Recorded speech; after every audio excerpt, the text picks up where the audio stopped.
Chapter 2, Mr. Gillingham gets out at the wrong station. Whether Mark Ablett was a bore or not depended on the point of view, but it may be said at once that he never bored his company on the subject of his early life. However stories get about, there is always somebody who knows. It was understood, and this anyhow on Mark's own authority, that his father had been a country clergyman. It was said that as a boy, Mark had attracted the notice and patronage of some older, rich spinster of the neighborhood, who had paid for his education both at school and university. At about the time when he was coming down from Cambridge, his father had died, leaving him behind a few debts as a warning to his family and a reputation for short sermons as an example to his successor. Neither warning nor example seems to have been effective. Mark went to London with an allowance from his patron and, it is generously agreed, made acquaintance with the money lenders. He was supposed by his patron and any others who inquired to be writing, but what he wrote, other than letters asking for more time to pay, has never been discovered.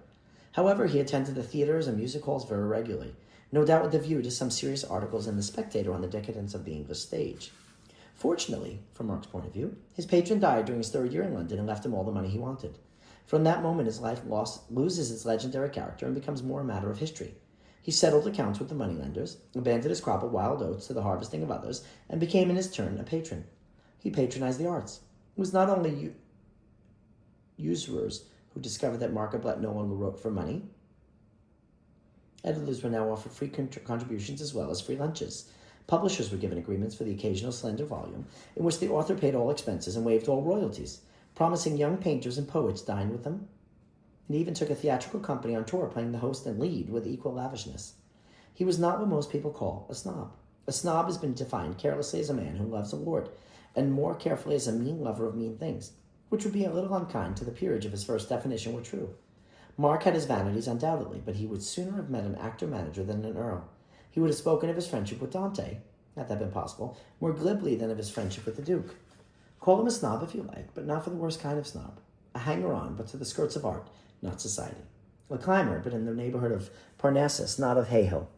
His patronage did not stop at the arts. It also included Matthew Cayley, a small cousin of 13, whose circumstances were as limited as had been Mark's own before his patron had rescued him. He sent the Cayley cousin to school at Cambridge. His motives, no doubt, were unworldly enough at first, a mere repaying to his account in the recording angel's book of generosity, which had been lavished on himself, a laying up of treasure in heaven. But it is probable that as the boys grew up, Mark's designs for his future were based on his own interests and matters much of his cousin's, and that suitably educated Matthew Cayley, of 23, was felt by him to be a useful property for a man in his position, a man, that is to say, whose vanities left him so little time for his own affairs. Cayley, then, at 23, looked after his cousin's affairs.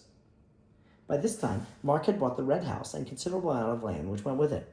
Cayley superintended the necessary staff. His duties, indeed, were many. He was not quite secretary, not quite land agent, not quite business advisor, not quite companion, but something of all four. Mark leant upon him and called him Kay, objecting quite rightly in the circumstances to the name of Matthew. Kay, he felt, was, above all, dependable, a big, heavy-jawed, solid fellow who didn't bother you with unnecessary talk, a boon to a man who liked most to do of the talk himself. Cayley was now 28, but had all the appearance of 40, which was his patron's age. Spasmodically, they obtained a good deal at the Red House, and Mark's preference, calling it kindness or vanity, as you please, was for guests who were not in a position to repay his hospitality. Let us have a look at them as they came down to the breakfast, of which Stevens, the parlour-maid, has already given us this glimpse. The first to appear was Major Rumbold, a tall, gray-haired, gray-moustached, silent man, wearing a Norfolk coat and gray flannel trousers, who lived on his retired pay and wrote natural history articles for the papers. He inspected the dishes on the side table, decided carefully on category, and got to work on it. He had passed on to his sausage by the time of the next arrival. This was Bill Beverly, a cheerful young man in a white flannel trousers and a blazer. "Hello, Major," he said as he came in. "How's the gout?" "It isn't gout," said the Major gruffly. "Well, whatever it is," the Major grunted. "I make a point of being polite at breakfast," said Bill, helping himself largely to porridge. "Most people are so rude. That's why I asked you. But don't tell me if it's a secret. Coffee?" he added as he poured himself a cup. "No, thanks. I've never drank until I've finished eating." "Quite right, Major. It's only manners." He sat down opposite to the other. "Well, we've got a good day for our game. It's going to be dashed hot, but that's where Betty and I score. On the 5th cream, your old wound, the one you got in that frontier skirmish in 43, will begin to trouble you. On the 8th, your liver, undermined by years of curry, will drop to pieces on the 12th. "Oh, shut up, you ass." "Well, I'm only warning you." "Hello. Good morning, Miss Norris. I was just telling the Major that was going to happen to you and him this morning. Do you want any assistance, or do you prefer choosing your own breakfast?" "Please don't get up," said Miss Norris. "I'll help myself. Good morning, Major. She smiled pleasantly at him. The Major nodded. Good morning. Going to be hot. As I was telling him, began Bill, that's where, hello, here's Betty. Morning, Kaylee.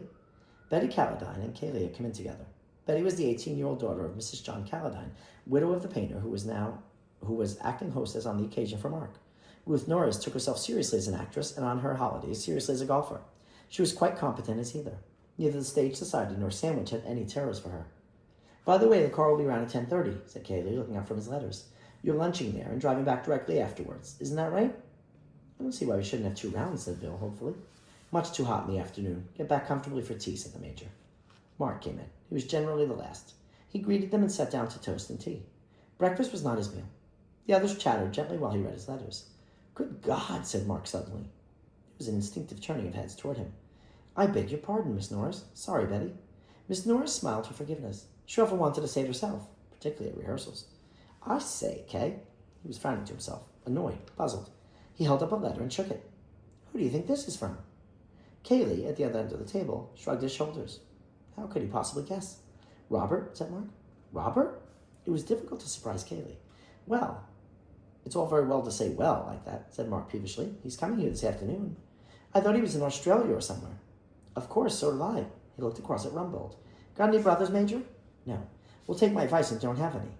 Not likely to now, said the mayor. Bill laughed. Miss Norris said politely, But you haven't any brothers, Mr. Ablett. One, said Mark grimly. If you're back in time, you'll see him this afternoon. He'll probably ask you to lend him £5. Don't. Everybody felt a little uncomfortable. I've got a brother, said Bill helpfully, but I always borrow from him. Like Robert, said Mark. When was he in England last? Asked Kaylee. About 15 years ago, wasn't it? You'd have been a boy, of course. Yes, I remember seeing him once about then, but I didn't know if he had been back since. Not to my knowledge. Mark, still obviously upset, returned to his letter. Personally, said Bill, I think relations are a great mistake. All the same, said Betty, a little daringly. It must be rather fun having a skeleton in the cupboard. Mark looked up, frowning. If you think it's fun, I'll hand him over to you, Betty. If he's anything like he used to be, and the last few letters have been, well, Kay knows. Kaylee grunted. All I knew was that one didn't ask questions about him. It may have been meant as a hint to say to curious guests not to ask any more questions, or a reminder to his host not to talk too freely in front of the strangers, although he gave it the sound of a mere statement of fact. But the subject dropped, to be succeeded by the more fascinating one of the coming foursome. Mrs. Calladine was driving over with the players in order to lunch with an old friend who lived near the links, and Mark and Kaylee were remaining at home, on affairs. Apparently, affairs are now to include a prodigal brother, but that need not make the foursome less enjoyable. At about the time when the Major, for whatever reasons, was fluffing his tee shot at the 16th, and Mark and his cousin were at their business at the Red House, an attractive gentleman of the name of Anthony Gillingham was handing up his ticket at Woodham Station and asking the way to the village. Having received directions, he left his bag with the station master and walked off leisurely. He's an important person to the story, so that it is well that he should know something about him before letting him loose in it.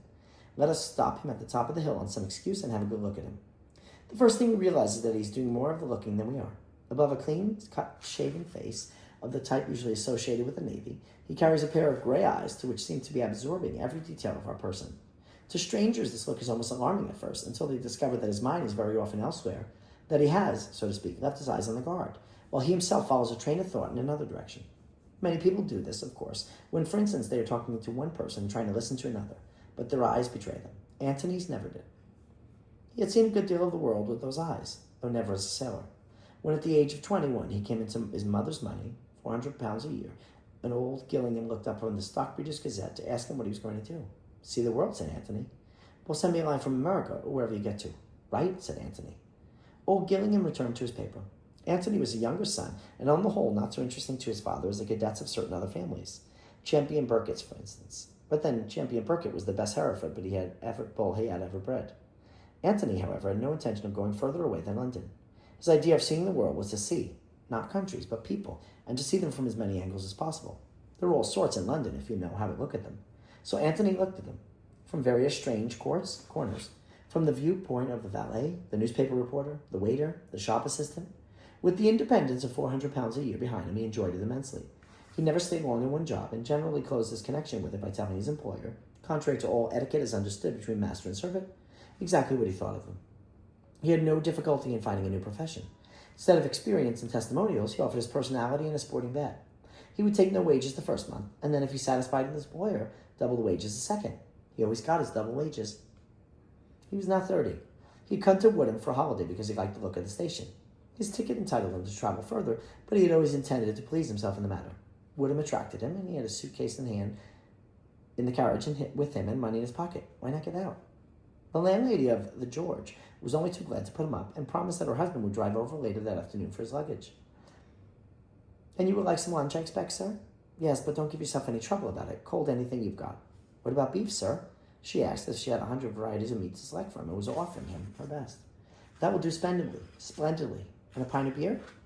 While he was finishing his lunch, the landlord came in to ask about the luggage. Anthony ordered another pint and soon had him talking. It must be rather fun to keep a country inn, he said, thinking that it was about the time he started another profession. I don't know about fun, sir. It gives us a living and a bit over. You ought to take a holiday, said Anthony, looking at him thoughtfully.